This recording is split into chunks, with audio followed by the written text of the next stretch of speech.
Welcome to class oxide CUET। इस video में देखेंगे CBSE class 12 history chapter 2 kings farmers and towns MCQ। ये आपके क्लास 12 के लिए इंपॉर्टेंट होने ही वाला है। साथ ही आपके CUET एग्जाम में जो हिस्ट्री डोमेन सब्जेक्ट है वहां भी इंपॉर्टेंट होने वाला है। स्टार्ट करते हैं। हमारा MCQ 101। The Manusmriti is one of the best known of dash of early India written in dash. So basically यहाँ पे मनुस्मृति जो है इसके बारे में कहा जाता है कि ये क्या है, ये एक लीगल टेक्स्ट है। इसके बारे में कहा जाता है कि ये एक लीगल टेक्स्ट है जिसे संस्कृत में लिखा गया था। ठीक है, तो ऑप्शन ए हो जाएगा हमारे यहाँ पे। MCQ 102। Find incorrect. The term gahapati was often used in Sanskrit text. देखो ये जो टर्म है ना गहपति, इस टर्म को यूज किया जाता था ज्यादातर जो है संस्कृत वाले में नहीं, ज्यादातर जो है पाली टेक्स्ट जो होते थे ना उसमें यूज किया जाता था, संस्कृत नहीं। नाउ जो दूसरा स्टेटमेंट है, it was use to designate small peasants and landless agriculture labours. देखो ये जो टर्म है गहपति, इसको यूज किया जाता था स्मॉल पीजेंट्स के लिए यूज करते थे, सही बात है। लेकिन इसके साथ ही ऐसे लोग जो थोड़े से रिच है, थोड़े लैंडलॉर्ड्स है ना, जो थोड़े से हेड है, इंपॉर्टेंट है, वेल्दी है, पैसे है, तो उनके लिए यूज किया जाता था। तो स्मॉल पीजन तो ठीक है, लेकिन ये लैंडलेस एग्रीकल्चर लेबर के लिए यूज नहीं करते थे, तो इसीलिए ये स्टेटमेंट गलत हो जाएगी। आपको इनकरेक्ट बताना था, तो देखो दोनों ही इनकरेक्ट है, तो हमारा आंसर होगा option C, both. Next MCQ। The large landlords as well as the village headmen positions were often hereditary. Yes, जो भी large landlords थे या फिर जो भी village के जो head होते थे, like headmen जो होते थे, उनका पोजीशन जो है वो जनरली क्या होता था कि वो फिक्स होता था कि लाइक उनके बाद में उनके बच्चे बनेंगे, हेडमैन बनेंगे, फिर वो उनके डेथ के बाद में उनके ही फैमिली का कोई बनेगा, बच्चे बनेंगे। तो लाइक ये फिक्स होता था, ठीक है। ऑफेंट हमेशा नहीं, बट ऑफेंट ज्यादातर ये फिक्स होती थी, सही बात है। They exercise control over the other cultivators. और ये जो पर्सन जो होते थे, मान लो विलेज में कोई अगर हेडमैन है, तो ऑफकोर्स वो जो पर्सन है वो विलेज के जो बाकी सारे जो विलेज में रहने वाले जो भी फार्मर्स है, कल्टिवेटर्स है, उनके ऊपर उनका काफी कंट्रोल होता था। यस, ये सही है। Now they were emerge as powerful figures. और बाद में आगे चल के हम लोग देखेंगे कि इनके पास थोड़े बहुत पावर भी आ जाएंगे, और थोड़े बहुत ये जो है कुछ ऐसे लोग भी रखेंगे जो इनको हेल्प करेंगे एज ए वॉर के लिए, या इवन अपना जो थोड़े से बड़े साइज में थे वो इवन किंग को भी हेल्प करते थे उनके वॉर सब में। तो यस, ये पावरफुल फिगर्स के वे में इमर्ज होके आएंगे। यस, ये भी ट्रू है। तो आप देखो यहाँ पे आपसे पूछा जा रहा है कि करेक्ट कौन सा है, तो सभी करेक्ट है, option D all. Next, fine. Next हम दूसरा MCQ देखते हैं। MCQ 104। फाइंड करेक्ट, आपको करेक्ट बताना है। Early Tamil literature mention different category of people living in the villages. तो जो अर्ली तमिल लिटरेचर जो है, जो ऐसे लिटरेचर जिनको बहुत पहले तमिल लैंग्वेज में लिखा गया था, तो इनकी अगर हम लोग बात करें तो इनमें बताया जाता है कि लाइक विलेज में अलग अलग कैटेगरी के लोग रहते हैं, ऐसा वहां पे मेंशन है। यस, बिल्कुल इस तरह का मेंशन है। दूसरा statement, the Sangam text are later Tamil literature. तो जो संगम टेक्स्ट है, जिसको संगम पीरियड में लिखा गया था, कंपोज किया गया था, तो ये बिलोंग करते हैं लेटर तमिल लिटरेचर से। लेटर नहीं, ये बिलोंग करते हैं अर्ली तमिल लिटरेचर से। ठीक है, तो इसीलिए ये वाली गलत हो जाएगी। Next, it is likely that these differences were based on differential access to the land, labor and some of the new technologies. तो देखो विलेज में जो अलग अलग कैटेगरी के लोग रहते थे, थोड़ा सा डिफरेंस था। तो ये डिफरेंस क्यों था, तो इसका रीजन बताया जाता है कि ये था रीजन ड्यू टू एक्सेस। किसी के पास लैंड बहुत ज्यादा थी, किसी के पास लैंड कम था, किसी के पास लेबर था, किसी के पास लेबर नहीं था, किसी के पास न्यू टेक्नोलॉजी थी, किसी के पास नहीं था। तो बेसिकली इन सब चीजों पे बेस्ड होता था। यस, ये सही है। तो आपको बताना है करेक्ट कौन सा है। तो यहां पे देखो स्टेटमेंट 2 तो गलत हो गई है ना, तो स्टेटमेंट 3 और 1 सही है। तो हमारा आंसर होना चाहिए 1 और 3, ऑप्शन ऑप्शन बी। देखो आप एक चीज थोड़ा सा सोचो, यहां पे मैं आपको एक चीज समझाना चाहता हूं। अगर फॉर एग्जांपल आपको मान लो स्टेटमेंट 3 भी नहीं पता, आपको स्टेटमेंट 3 जो है, आपको ये नहीं पता कि ये सही है कि गलत है, लेकिन आप 2 के बारे में श्योर हो, आप 2 के बारे में श्योर हो कि लाइक 2 तो गलत है, तो जहां जहां पे 2 है उसको कट कर दो। ऑप्शन 1 नहीं हो सकता क्योंकि 2 है यहाँ पे, ऑप्शन सी नहीं हो सकता, यहाँ भी 2 है, और ऑप्शन डी नहीं हो सकता बिकॉज ऑल बोल रहे हैं तो 2 यहाँ पे भी है ना। तो दैट मीन्स ऑप्शन बी ही होना चाहिए। एग्जाम में भी ऐसी अप्रोच करना है, बहुत बार बहुत सारे स्टेटमेंट आपको पता नहीं होगा, लेकिन फिर भी आप उसका आंसर कर पाओगे इस तरीके से, एलिमिनेट करके, एलिमिनेशन मेथड बोलते हैं इसे। ठीक है, नेक्स्ट एमसीक्यू देखते हैं। What is the meaning of the word vellala? So ये जो वर्ड है, इस वर्ड की मीनिंग क्या होती थी? तो इसका मीनिंग होता था जो लार्ज लैंड ओनर्स होते थे, जिनके पास बड़ी बड़ी जमीनें होती थी, उनके लिए ये जो वर्ड है ना वेल्लाड़ा जो है, ये टर्म को यूज किया जाता था। Next, what's the meaning of the word adimai? So ये जो वर्ड है ये किन के लिए यूज करते थे? तो ये वर्ड यूज किया जाता था जो कौन थे? जो थे स्लेव्स, है ना, जो स्लेव्स थे, जो दास या गुलाम जो होते थे, उनके लिए यूज किया जाता था ये वर्ड। ठीक है, option D. What is the meaning of the word uzhavar? तो अब ये वर्ड की मीनिंग क्या है? तो इसका आंसर हो जाएगा हमारा, इस एमसीक्यू आंसर क्या होगा? Option option D. Next, find correct, आपको करेक्ट बताना है इस एमसीक्यू में। अ गृहपति वाज ओनर, मास्टर और head of a house hold. तो जो गृहपति होता था, जनरली वो गृहपति क्या होता था? वो ही ओनर होता था या मेन हेड होता था किसी भी घर का। तो किसी भी घर का जो मेन हेड है, जो मास्टर है, उसके लिए गृहपति वर्ड को यूज किया जाता था। यस, बिल्कुल उनके लिए भी यूज किया जाता था गृहपति वर्ड। तो उनके लिए बोल रहे हैं, he exercise control over the women, children, slaves and the workers who generally had separate residence. तो जनरली ये जो गृहपति जो होता था, ये कंट्रोल करते थे लाइफ्स को, किनकी लाइफ को? वुमेन जो भी उनके साथ रहते थे, जो उनके चिल्ड्रन थे, जो भी उनके साथ स्लेव्स वगैरह या वर्कर्स रहते थे, उन सभी का लाइफ को वो कंट्रोल करता था। यहां तक तो ठीक है, लेकिन क्या बोल रहे हैं?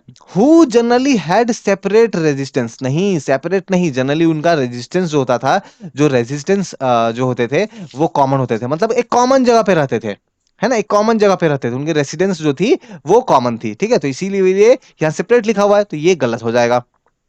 नेक्स्ट देखो, sometime the term was used as a marker of status for men belonging to the urban elite including wealthy merchants। मैंने ऑलरेडी आपको बताया कि कभी कभी ये गृहपति टर्म को यूज किया जाता था उन लोगों के लिए जो थोड़े से अर्बन थे, थोड़े से रिच थे, एलिट थे, है ना, जिनके पास काफी ज्यादा पैसा था, मर्चेंट्स थे, उनके लिए भी ये टर्म यूज किया जाता था। हाँ, बिल्कुल सही है।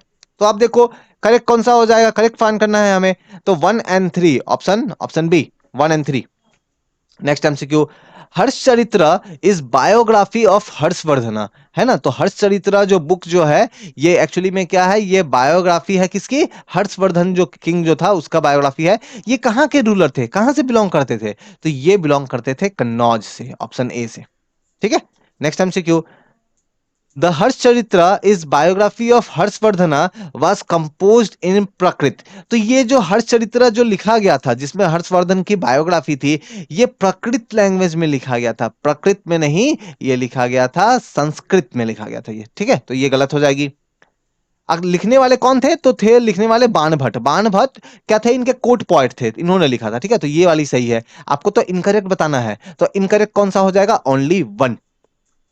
Next, From the early centuries of common era, we find grants of the land being made। हमें जो है कुछ ऐसे प्रूफ एविडेंस मिलते हैं जो early centuries of the common era से मिलते हैं, जिनमें ये दिखता है कि लोग जो है वो क्या करते थे, जो थोड़े रिच थे या जिनके पास रिसोर्सेज था, वो लैंड को डोनेट करते थे, है ना, जमीन को दान में दे देते थे। यस, ये ट्रू है। All grants were recorded in inscription. आज जब कभी भी ये ग्रांट्स लैंड देते थे ना, तो लैंड का डॉक्यूमेंट, जैसे आज के डेट में आपके पास जो भी जमीन होगी, डेफिनेटली कुछ ना कोई उसका डॉक्यूमेंट होगा। तो वैसे उस टाइम में क्या होता था ना, कि कुछ इंस्क्रिप्शंस वगैरह में लिख देते थे। मान लो कॉपर का कोई प्लेट है, उसमें कुछ लिख दिया कि हाँ ये वाला लैंड मैंने, यहाँ से यहाँ तक लैंड मैंने इसको, इस पर्सन को मैंने क्या किया, ग्रांट में दे दिया, दान में दे दिया। ऐसे करके वो लोग लिख देते थे। ठीक है, तो क्या बोला, जितने भी ग्रांट्स थे, क्या सभी को रिकॉर्ड किया जाता था? ऐसा भी बात नहीं है। अगर सभी लोगों जो भी ग्रांट्स देते थे, क्या सब कुछ रिकॉर्ड होता था? ऐसा कोई बात नहीं है। तो ये वाली गलत हो जाएगी। ज्यादातर रिकॉर्ड होते थे, लेकिन बहुत सारे रिकॉर्ड नहीं भी होते थे। एंड जो भी रिकॉर्ड होता था वो कॉपर प्लेट में रिकॉर्ड होता था। ठीक है, तो all were recorded in copper plate. लेकिन वही बात है ना, कि क्या सभी को कॉपर प्लेट में ही रिकॉर्ड करते थे? ऐसा भी कोई बात नहीं है। मान लो 90% जो है उसको कॉपर प्लेट में ही रिकॉर्ड करते थे, ठीक है, उसके बारे में कॉपर प्लेट वाली जो इंस्क्रिप्शन जो होती है वहां पे मेंशन होता था। लेकिन बहुत सारे ऐसे भी थे जहां जिनका कॉपर प्लेट में मेंशन नहीं था, तो इसीलिए ये वाली भी गलत हो जाए। क्यों? क्योंकि यहाँ ऑल बोल रहे हैं ना, यहाँ बोलना चाहिए था जनरली या ऑफन, है ना। ना, तो ये दोनों गलत है, तो आपको तो इनकरेक्ट फाइंड करना है। इनकरेक्ट कौन सा हो जाएगा? 2 और 3, option C, option C. Now next MCQ देखते हैं, एमसीक्यू 112। तो ये देखो, इस एमसीक्यू की अगर बात करें, फाइंड करेक्ट, आपको करेक्ट बताना है। The inscription recorded that have survived are generally about grants to religious institution और टू ब्राह्मणस। तो देखो, आज के डेट में जो भी इंस्क्रिप्शन हमारे पास है, जिसको हम लोग रीड करते हैं, समझते हैं, जनरली उन इंस्क्रिप्शन को अगर आप देखोगे तो वो वैसे इंस्क्रिप्शन है जिसको किसी पर्सन ने किसी रिलीजियस एक्टिविटी, किसी मंदिर को या किसी बेसिकली रिलीजियस इंस्टीट्यूशंस को दान में दिया गया था, या किसी ब्राह्मण को दान में दिया गया था, है ना, ग्रैंड में दिया गया था। तो जनरली इस टाइप के इंस्क्रिप्शन जो है वो आज तक सर्वाइव करते हैं, जिनको हम लोग रीड करके उस टाइम पीरियड के बारे में बहुत कुछ समझते हैं। तो यस, ये ट्रू है। दूसरा statement, most of this inscriptions were in Prakrit. इसमें से ज्यादातर जो इंस्क्रिप्शन जो थी वो प्रकृत लैंग्वेज में थी, नहीं प्रकृत नहीं, वो थी ज्यादातर इंस्क्रिप्शन संस्कृत लैंग्वेज में थी। ठीक है, तो ये गलत हो गई। Next, from the 7th century onwards part of inscription was in Sanskrit while rest was in local language such as Tamil और तेलुगु। देखो, स्टार्टिंग में जो इंस्क्रिप्शंस लिखा जाता था ना, वो संस्कृत में ही लिखते थे, ठीक है। लेकिन बाद में धीरे धीरे कुछ लोकल लैंग्वेज में भी इंस्क्रिप्शंस को वो लोग लिखना स्टार्ट कर दिया उन लोगों ने। तो लोकल जैसे तमिल या तेलुगु या कोई दूसरे लैंग्वेज में लिखना जो है उसको स्टार्ट कर दिया। लेकिन स्टार्टिंग में संस्कृत था, और ये लिखना कब से? जनरली 7th century से हम लोग देखते हैं कि लोकल लैंग्वेज में लिखना स्टार्ट करेंगे। हाँ, ये सही बात है। तो आपका करेक्ट कौन सा है? 1 और 3, option option B. Next MCQ, Prabhavati Gupta was daughter of. तो प्रभावती गुप्ता जो थी वो किसकी डॉटर थी? तो वो थी डॉटर चंद्रगुप्त सेकंड की। ठीक है, next, Prabhavati Gupta was married into another important ruling family that of the Vakatas। तो प्रभावती गुप्ता जो है इसकी शादी कर दी जाएगी कि कौन सी डायनेस्टी में, कौन सी फैमिली में? तो जो ये वकाटास जो होते थे, इनके फैमिली में, ये एक डायनेस्टी है, ठीक है, एक रूलिंग फैमिली है, तो इनके फैमिली में इनका शादी कर दिया जाएगा। यस, ये ट्रू है। और ये जो थे ना वकाटाकास, जो ये थे, ये पावरफुल थे कौन से एरिया में? नॉर्थ वेस्टर्न रीजन में काफी पावरफुल थे। नहीं, नॉर्थ वेस्टर्न में नहीं, ये जनरली जो दक्कन वाली जो एरिया जो है वहां पे ज्यादा पावरफुल थे। तो ये तो गलत हो गई, only first is correct, only one. Next MCQ आप देखो, according to Sanskrit legal text women were not suppose to have independent access to resource such as land. तो कुछ संस्कृत लीगल टेक्स्ट को रीड करने पे पता ये चलता है कि वहां ऐसा कुछ बताया गया है कि वुमेन्स के पास जनरली जो है वो रिसोर्सेस का कंट्रोल नहीं था, है ना। वुमेन, कोई एक वुमेन के पास अपनी खुद के नाम पे जमीन हो, या खुद का कंट्रोल में लैंड हो, या दूसरे रिसोर्सेस हो, ऐसा जनरली ऐसा नहीं होता था। यस, ये ट्रू है। The inscription indicate that Prabhavati had access to the land which she then granted। तो जनरली वुमेन्स के पास तो लैंड वगैरह का एक्सेस होता था नहीं, है ना, उनके कंट्रोल में होता था नहीं। लेकिन प्रभावती जो गुप्ता जो थी, इसके पास में था, है ना, इसके पास लैंड था जिसको इसने इवन दान में दे दिया था, ग्रांट कर दिया था। लेकिन अब अभी मैंने बताया कि नहीं होता था, तो फिर प्रभावती गुप्ता के पास कैसे आ गया? तो बिकॉज ये तो क्वीन थी ना, ये तो क्वीन थे। जो जनरल पीपल थे उनके पास एक्सेस नहीं था, लेकिन प्रभावती गुप्ता आम आदमी तो थी नहीं, क्वीन थी, ठीक है। सो दैट्स वाई इसके पास जो है वो लैंड का एक्सेस था। तो यस, ये ट्रू है, ठीक है। नाउ सो हमें इनकरेक्ट बताना है, तो आप देखो यहां पे इनकरेक्ट कौन सा है, ठीक है। इनकरेक्ट कौन सा है? तो इनकरेक्ट कोई नहीं है, none, option D. Okay, now next आप देखो, next MCQ, there were regional variation in the size of the land donated. तो जो लैंड डोनेट किया जाता था, रीजन वाइज उसकी साइज में काफी डिफरेंस होती थी। यस, ये ट्रू है। अब जब ये लैंड को डोनेट करते थे, मान लो एक पर्सन है जिसने लैंड को डोनेट कर दिया किसी दूसरे पर्सन को, और ये लैंड को डोनेट कर दिया। अब ये लैंड के ऊपर सारा का सारा कंट्रोल इसका, जिसे लैंड मिला है ना गिफ्ट में, अब सारा कंट्रोल उसका होगा। तो यहाँ क्या बोल रहा है? The right were not given to donees. नहीं, ऐसा नहीं होता था, ये गलत है। जब लैंड डोनेट किया जाता था तो लैंड के साथ में, लैंड के ऊपर में जो भी राइट्स वगैरह जो भी कुछ है, सब कुछ डोनेट कर देते थे, सब कुछ दे दिया जाता था जिसे लैंड मिलती थी, ठीक है ना। Uncultivated land were not donated. और यहां बोला जा रहा है कि ऐसी लैंड जिसमें कल्टीवेशन नहीं होता था, ऐसे लैंड को डोनेट नहीं किया जाता था। नहीं, ये गलत है। जो लैंड अनकल्टिवेटेड थे, जिसमें कल्टीवेशन नहीं होता था, ऐसे लैंड्स को भी बिल्कुल डोनेट किया जाता था, ठीक है। तो आपको इनकरेक्ट बताना है 2 and 3, option C. Next MCQ, some historians feel that land grants were part of the strategies adopted by ruling lineages to extend agriculture to new areas. कुछ हिस्टोरियंस का ये मानना है कि ये जो किंग या जो थोड़े से रिच लोग जो लोग थे, वो लोग लैंड को इसलिए डोनेट करते थे, स्पेशली ऐसे लैंड जो अनकल्टिवेटेड हो, जहां पे खेती बाड़ी कुछ नहीं हो रही है।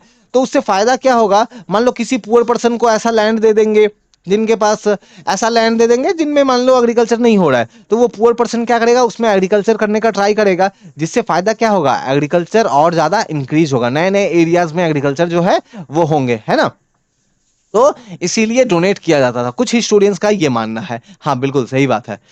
Some historians feel that grants were indicative of weak political power. अब कुछ historians का ये मानना है कि जनरली जब किंग थोड़े से वीक हो जाते थे, तो उस टाइम में वो लोग लैंड को डोनेट करते थे, और ये दिखाता है कि वो लोग थोड़े से वीक हो गए हैं, उनका पावर जो है वो कम हो गया है।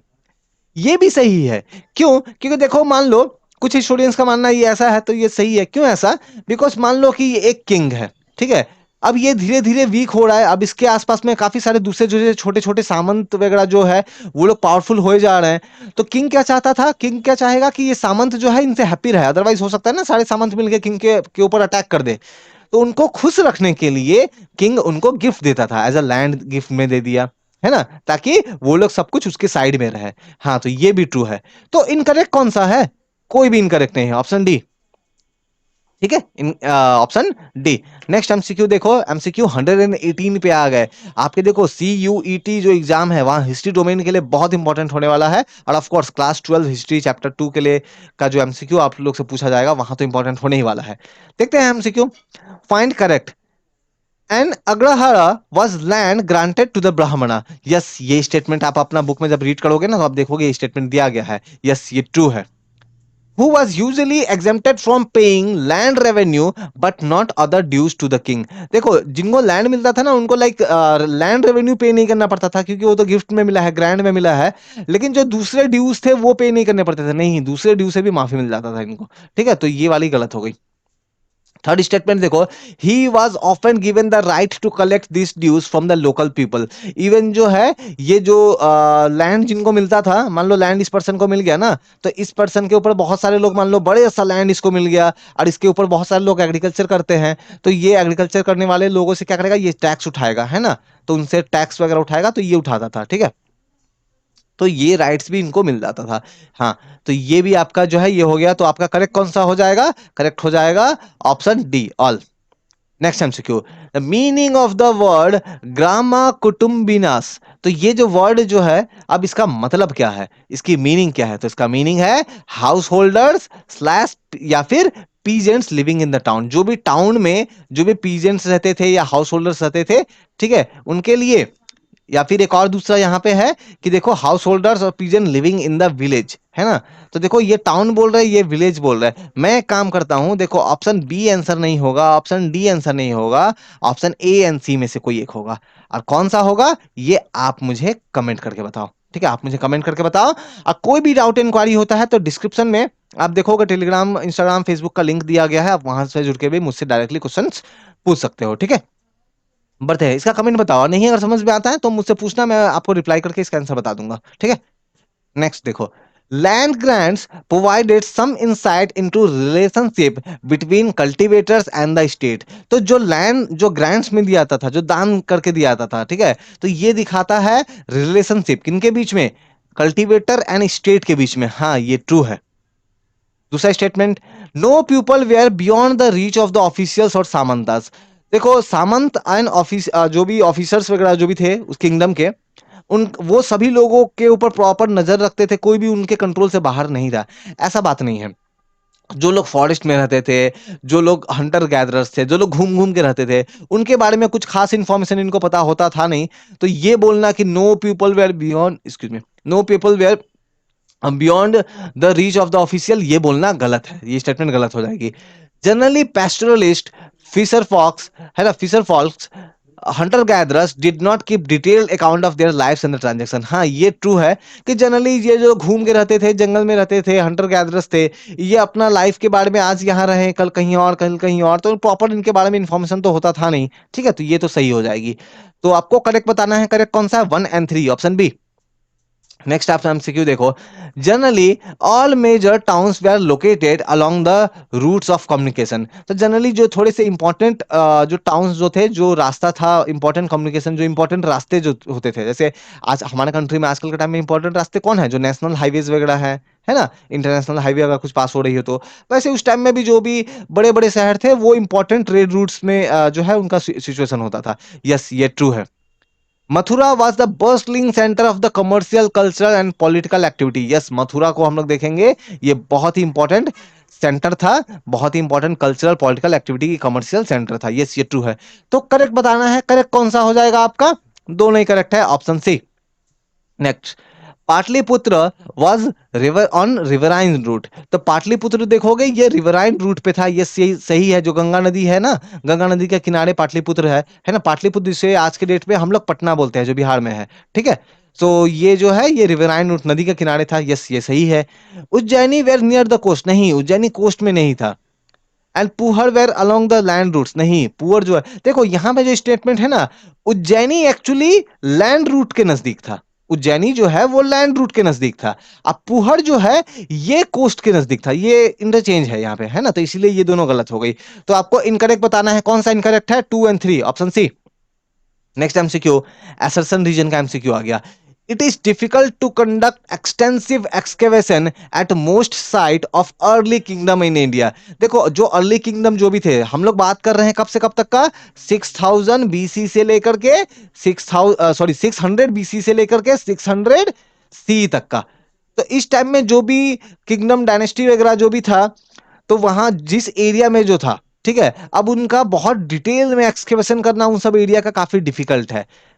रीजन क्या है, क्योंकि यहाँ पे काफी सारे लोग रहते हैं। जैसे फॉर एग्जांपल मान लो पाटलिपुत्र है, अब पाटलिपुत्र के बारे में हम लोग यहाँ पे पढ़ रहे हैं कि पाटलिपुत्र में मगधा जो डायनेस्टी वगैरह जो था ये सब था। अब आज के डेट में क्या वहाँ एक्सकेवेशन प्रॉपर वे में किया जा सकता है, नहीं, क्यों, क्योंकि वहां पे तो लोग बस के हैं, लोगों के घर है, बिल्डिंग है, इमारतें हैं, सड़कें हैं, रोड है, तो वहां एक्सकेवेशन करेंगे तो प्रॉब्लम होगा ना। ठीक है, तो इसी जैसे हड़प्पा वाले केस में क्या था, जहां पे एक्सकवेशन किया गया था ना वो खाली एरिया था, तो मजे से उन लोगों ने मशीनें लाई होगी, एक्सकवेशन किया होगा, लेकिन यहां करना मुश्किल है, तो इसीलिए आंसर हो जाएगा ऑप्शन ए। ठीक है, एमसीक्यू 124 पे पहुंच गए। What is northern black polished where. Northern black polished where जो है ये क्या है, बहुत बार ना इसको ना शॉर्ट में NBPW भी बोलते हैं, NBPW। ठीक है, नाउ देखो ये जो टाइम पीरियड की हम लोग बात कर रहे हैं ना, इस टाइम पीरियड में ना जो भी आर्टिफैक्ट्स बनाए जाते हैं, मान लो मिट्टी का घड़ा बना रहा है, ठीक है, तो उसको जनरली ये देखने में कैसा लगता था, वो ब्लैक कलर का होता था, उसको पॉलिश करके रखते थे, है ना, वो पॉलिश सरफेस उनकी होती थी। इसीलिए क्योंकि आग वगैरह में पकाते थे तो वो ब्लैक कलर के भी हो जाती थी, तो इसलिए ब्लैक पॉलिश्ड वेयर इस तरह के टर्म्स यूज करते थे। तो जो भी इस तरीके का सामान मिले, चाहे मिट्टी का घड़ा हो या मिट्टी के बर्तन हो, कुछ भी, बहुत सारा चीज ये एक्सकवेशन में मिला है, इन सब चीजों के लिए टर्म यूज किया जाता है नॉर्दर्न ब्लैक पॉलिश्ड वेयर। ठीक है, ऑप्शन ए हो जाएगा यहाँ answer, option A. MCQ 125, what is the meaning of the word sovanika. तो सोवानिका जो वर्ड है, इस वर्ड का मतलब क्या है, तो इसका आंसर हो जाएगा option option B, goldsmith, option B, goldsmith. ठीक है, नाउ हमने क्या किया, तो हमने आपके CBSE class 12 history chapter 2 kings farmers and towns MCQ देखा हमने। अभी तक टोटल 125 एमसीक्यू देख लिया है, अभी भी और 25 से ज्यादा, लाइक टोटल हम लोग एमसीक्यू जो देखने वाले हैं वो 150 से ज्यादा एमसीक्यू देखने वाले हैं इस चैप्टर का, है ना, आपके इस चैप्टर 2 का। तो अगर वीडियो पसंद आया हो तो लाइक कमेंट एंड शेयर करें। डाउट एंड कुछ भी अगर आप पूछना हो तो डिस्क्रिप्शन में लिंक है, वहां आप जुड़ के मुझसे क्वेश्चंस पूछ सकते हैं। Thank you.